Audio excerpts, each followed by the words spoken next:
Halo keluarga, kenalin, nama aku Denis dan aku di sini akan menemani kalian di podcast BBM, Bongkar Bisnis MBTI Season 5 Episode 2. Nah, setelah sebelumnya kita udah saling bersapa di episode pertama, kira-kira di episode 2 ini kita bakal bawa apa guys? Penasaran nggak? Tentunya kalian penasaran dong. Tanpa basa-basi lagi, kita langsung di sini aja duduk bareng dengan narasumber kita yang merupakan owner dari Verflap. Silakan dengan Kak Iza.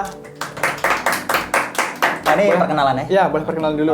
Kenalin, gua Iza dari MBTI angkatan 2021. Oke, angkatan 2021. Berarti udah semester berapa sekarang? Sekarang kebetulan semester 6. Semester 6 di MBTI ya? Di MBTI. Oke. Mungkin gimana nih kabarnya dan apa sih kesibukan yang sekarang? Alhamdulillah baik. Kalau untuk kesibukan, yang pertama tentunya kuliah. Ya. Dan yang kedua ya samping-sampingan bangun Verflap ini sih. Bangun Verflap sendiri. Oke. Nah, kebetulan banget nih. Kan aku dapat informasi kalau ternyata kakak memang punya bisnis self photo studio di sini. Ya. Dan juga di Bandung sendiri kan masih jarang banget juga kan foto studio ini yang merupakan konsepnya tuh self photo alias kita foto tuh sendiri tanpa menggunakan fotografer. Yep. Nah, ada apa sih yang menjadi dasar inspirasi kakak untuk membangun Verflap? Oke. Tadi kalau misalnya ngelihat soalnya ada kata jarang ya. Yang padahal waktu gua ngebangun ini tuh sebenarnya self photo lagi boomingnya lah intinya. Di Bandung tuh banyak banget. Cuman yang bikin peluang gua buat harus tetap ngambil itu karena di deket Telkom nggak ada. Di dekat Telkom Kan sendiri nggak posisi ada. Telkom kan jauh kan sama Iya, bener kota sih. ya kan. Terus kalau untuk inspirasi apa ya? Sebenarnya ini sebenarnya obrolan kita waktu lagi liburan. Jadi kita lagi liburan, gua ada trigger dari orang tua. Orang tua bilang apa nih ya kan? Jadi apa namanya? Jadi lagi ngobrol nyantai, mereka bilang apa nih? Apa yang bakal dibangun sama Kak Iza. Apa? Pengen cerita cuman pertanyaannya nggak yang kecerita gitu loh, nggak sih? Jadi aku bingung. Bentar dulu. Asal usulnya Verflap ini, jadi ceritanya liburan di semester 4 ke 5 ya, Biu? 4 ke 5. Jadi di liburan 4 ke 5, kebetulan gue dari Kalimantan ya kan, jadi gue di rumah, terus cewek gue dia orang dari Cibubur. Nah ceritanya lagi di rumah itu, ya biasalah sering ngobrol ya nggak sih sama orang tua, dan kebetulan emang orang tua juga pelaku bisnis ya kan, jadi obrolannya tiap hari bisnis gitu lah. Iya benar. Nah habis itu terucap lah dari kata bokap kan, dia bilang apa nih nanti mas bakal bangun apa nih, bisa apa nih, ditahan ya kan. Ya biasa lah orang kuliah masa masih apa namanya nggak terlalu mikir-mikir gitu lah. Ya. Oke diterima, terus akhirnya di momen lain bilang lagi apa nih apa namanya mas bakal bangun apa nih, sebenarnya bercanda ya nggak sih. Oh, bercanda. Terus akhirnya yang ketiga langsung gua tembak, berani nggak modalin gitu. Beraniin, gua langsung telepon cewek gua ya kan, seret susum bla bla bla bla bla bla. Cuman nggak tahu kenapa yang emang ada di otak, karena emang di saat itu self photo tuh lagi boomingnya, mengingat lagi emang skill gue juga di bidang perkameraan. Ya udah langsung kita bangun self photo studio, kita rancang, akhirnya gue pitching ke orang tua, langsung cair.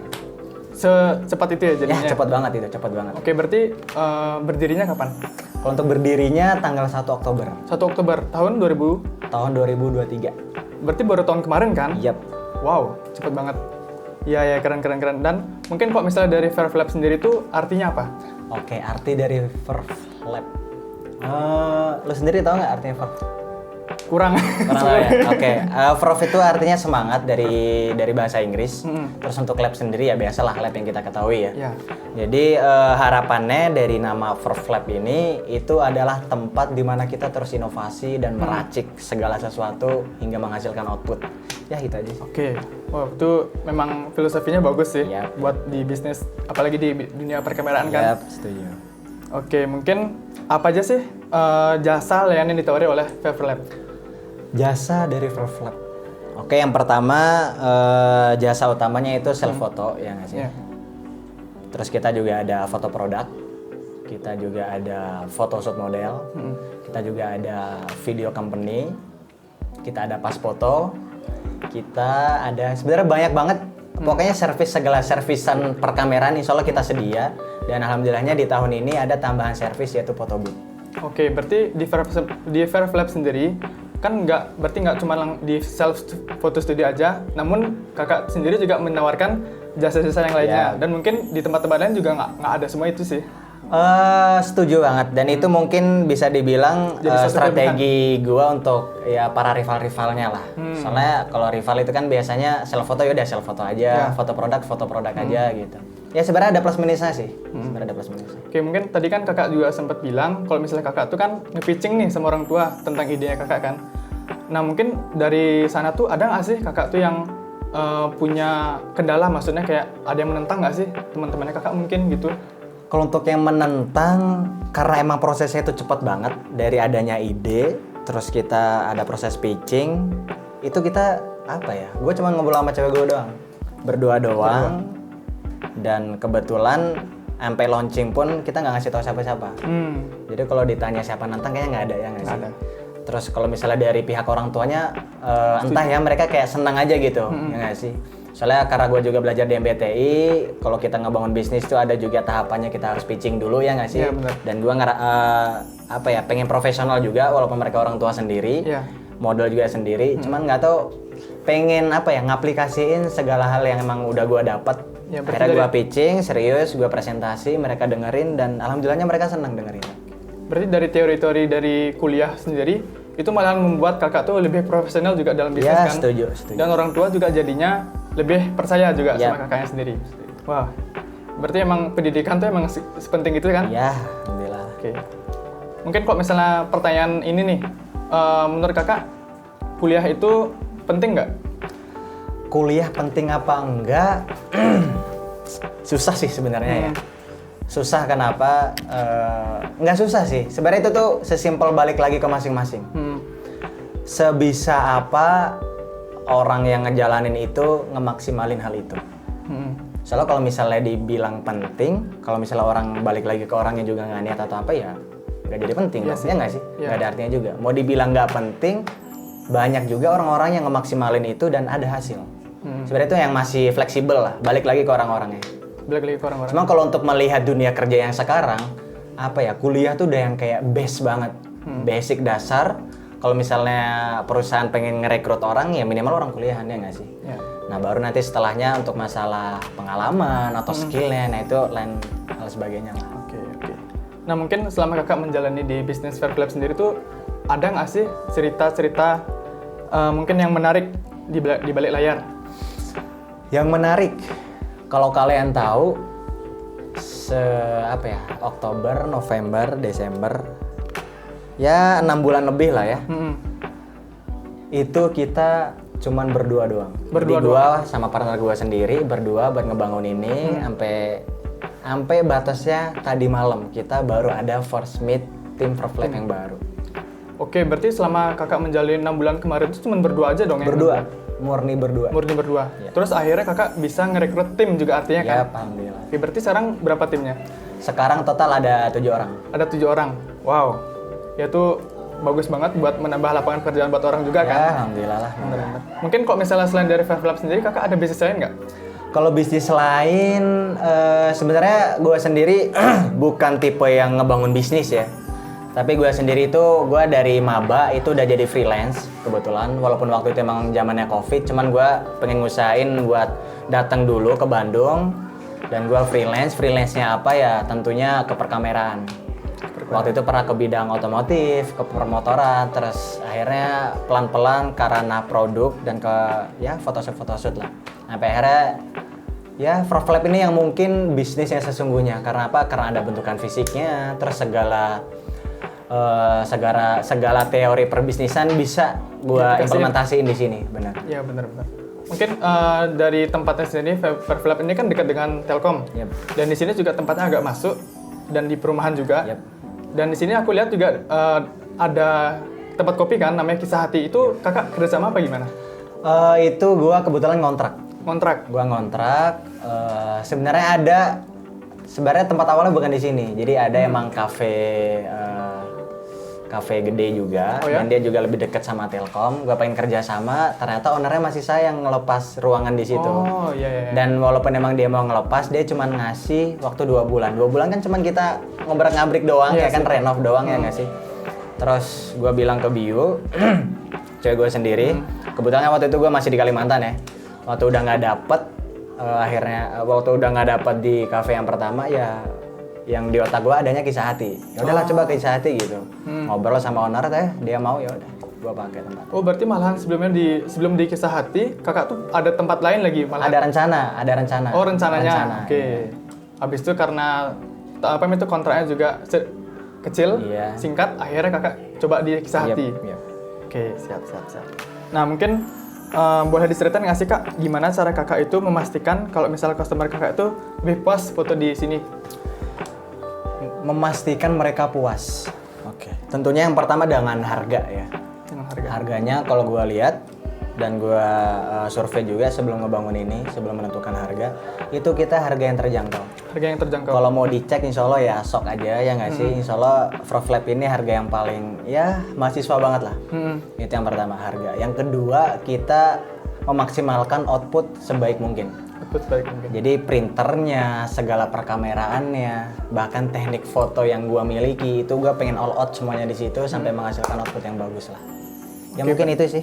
Berarti semua itu memang dirancang biar sebaik mungkin lah ya Yap, gitu ya. yap. Mungkin oke, selama kakak menjalani Froflap ini, dari jasa yang kakak tawarkan juga, ada nggak sih komplain kak? Kalau komplain, kalau yang nyampe di telinga kita nggak ada ya. Kalau yang nyampe di telinga kita nggak ada, cuman kan kita nggak tahu barangkali mereka ngerumpi atau apa ya, itu kan ya, kita nggak tahu lah. Iya. Berarti kalau misalnya start harga dari Froflap sendiri berapa? Kita start di harga 20.000. 20.000. 20.000. 20.000. Ya. Sumpah itu murah sih. Aku pengen foto ya habis ini. Boleh. Ajak pacarnya, tapi pacarnya di Bali. Telepon dulu coba. Oh, telepon dulu. Ya, apa? Nanti belakangan. Oke. Mungkin dari Froflap ini ada nggak sih tips kakak untuk memasarkan atau mungkin gimana cara kakak memasarkan bisnis ini? Gimana cara pemasarannya? Balik lagi pasar gua karena emang dari awal Telkom ya kan. Ya kita riset dulu apa aja hal-hal yang bisa kita tuh ngejangkau banyak orang ya nggak sih. Banyak sih dari kita kerja bareng sama organisasi-organisasi. Terus kita juga ada paid promote sama akun apa ya? Istilahnya akun apa ya? Media partner. Iya itu tuh apa namanya? Ya gitu-gitulah. Oh, oke. Akun-akun yang emang dia tuh random, cuman banyak anak-anak Telkom tuh nge-follow gitu. Nge-follow di Ya sana. nggak sih? Oke, ya sih. Ya gitu-gitulah. Lewat situ, terus sisanya paling ya ngemaksimalin di ini aja sih, di hasil aja sih. Soalnya kalau misalnya mereka satu tahu, ya kan hasilnya udah bagus, terus yang kedua dekat sama Telkom sendiri, jadi nggak perlu jauh-jauh ke kota gitu. Iya sih, benar-benar. Gitu sih. Jadi Itu memang- kalau yang omongan ke omongan lah. Oke. Berarti memang langsung menjurus banget ya ke Telkom Ya, sendiri. gitu, ya. Mungkin selama kakak menjalani bisnis itu, kira-kira yang apa ya, orang-orang tuh yang mau di jasa kakak tuh orang wisudawan mungkin atau gimana? Kebanyakan? Kalau kebanyakan? Iya, kebanyakan rata-ratanya. Kebanyakan apa ya? Nggak ada sih, kayaknya semuanya ngerata. Rata berarti semua? Intinya segala bentuk apapun orangnya itu bisa banget buat ke kita. Orang yang baru lulus kuliah, ya kan, Ya. orang gradu, ya kan, itu bisa banget foto sama kita. Orang yang pengen iseng-iseng main itu bisa sama kita. Orang yang punya bisnis pengen foto produk bisa sama kita. Bisa. Kayak segala macem lah. Mau orang apa namanya jomblo ya kan, dia bisa pas foto. Mau orang couple dia bisa self foto. I see, Segala macam. Mau dia punya keluarga bisa ajak semuanya.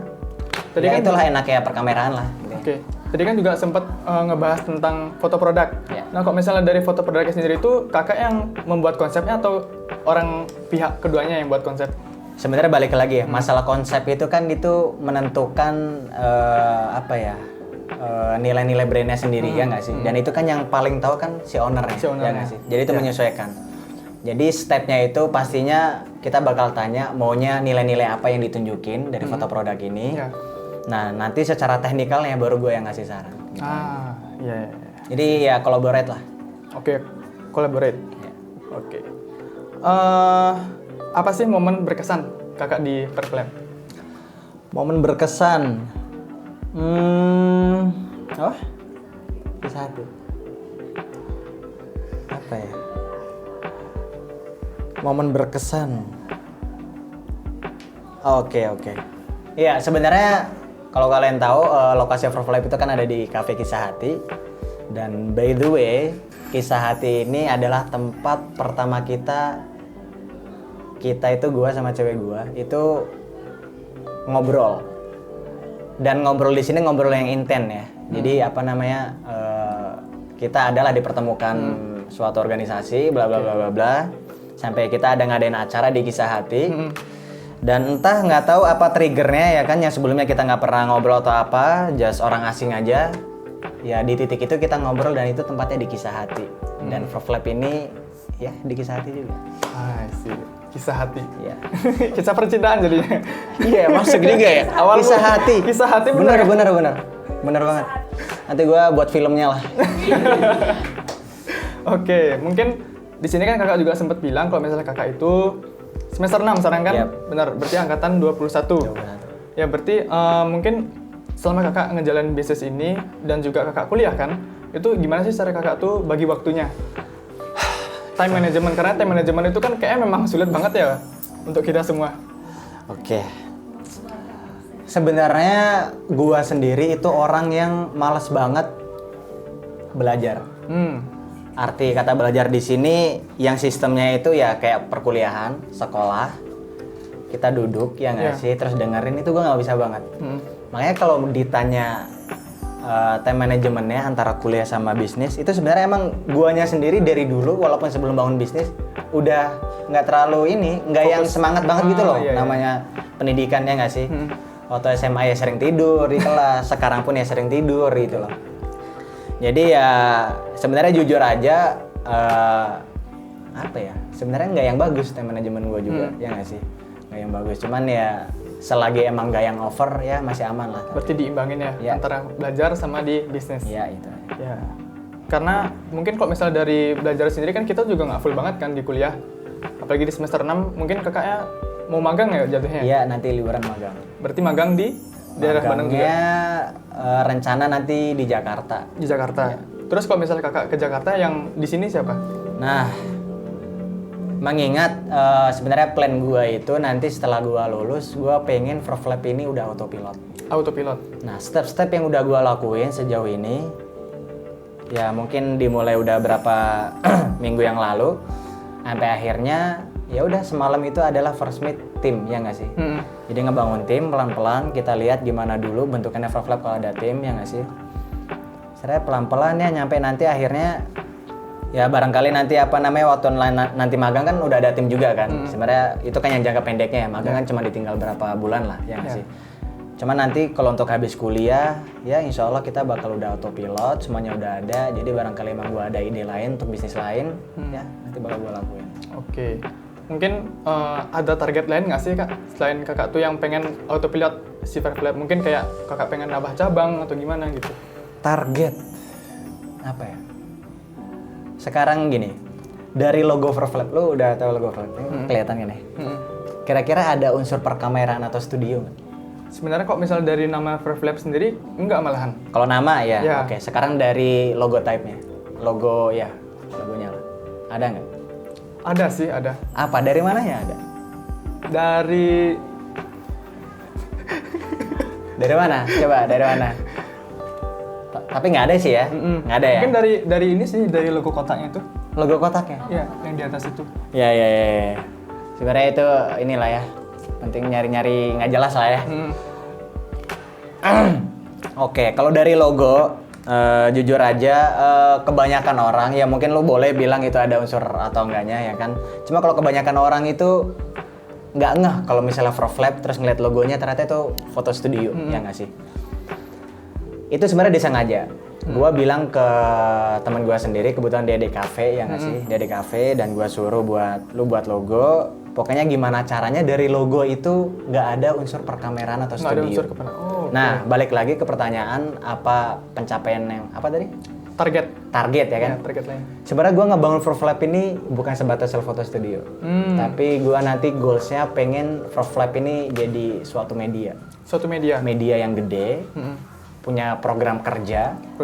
Ya sebenarnya banyak lah referensinya, ada narasi, ya nggak sih. Gue pengen banget. Jadi endingnya ke sana nanti goalsnya.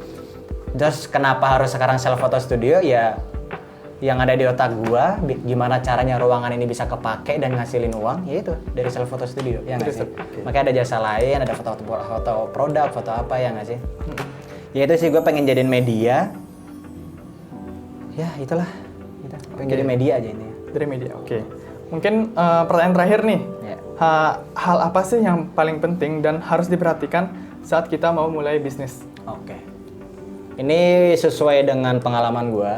Dan kayaknya gue juga paham sebagian orang-orang yang pengen ngebangun bisnis ya. Yang harus diketahui itu banyak banget orang-orang itu pusing tentang perteorian bisnis. Gimana produksinya, gimana marketingnya, gimana cara nanti nge-brandingnya, gimana nanti ngebangun tim atau apa. Banyak banget yang dipikir. Sebenarnya bagus ya nggak sih? Orang banyak mikir tuh bagus sebenarnya. Cuman kalau misalnya hal itu tuh sebagai halangan untuk kita aksi atau ngelangkah, itu jeleknya di situ. Jadi banyak banget orang yang pusing di teori, terus udah nggak nemu jalannya, udah akhirnya jalan aja nggak gitu loh. Makanya kalau kalian tahu sebenarnya kita tuh nggak bakal tahu step kedua kalau kita nggak tahu step satunya, ya nggak sih? Jadi yang penting kita langkah dulu.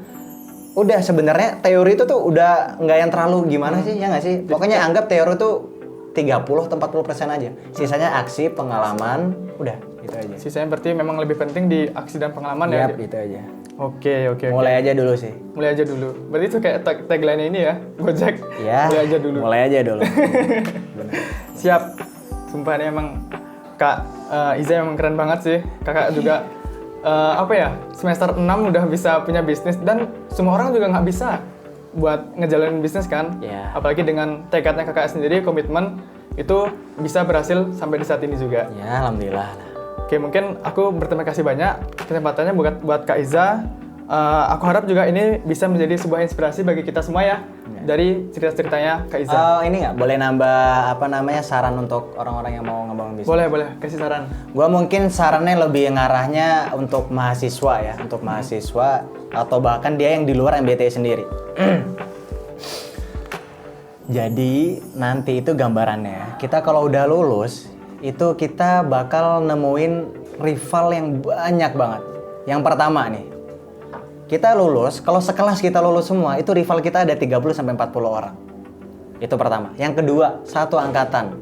Soalnya nanti waktu kita lulus itu kan berbarengan. Satu angkatan dalam jurusan itu udah ratusan. Selanjutnya, kita lulus, selain sama anak-anak kelas, seangkatan, kita ada juga dari berbagai jurusan di kampus, ya nggak sih? Jadi sebenarnya di saat kita lulus tuh banyak banget rivalnya. Belum ngomongin kampus-kampus lain.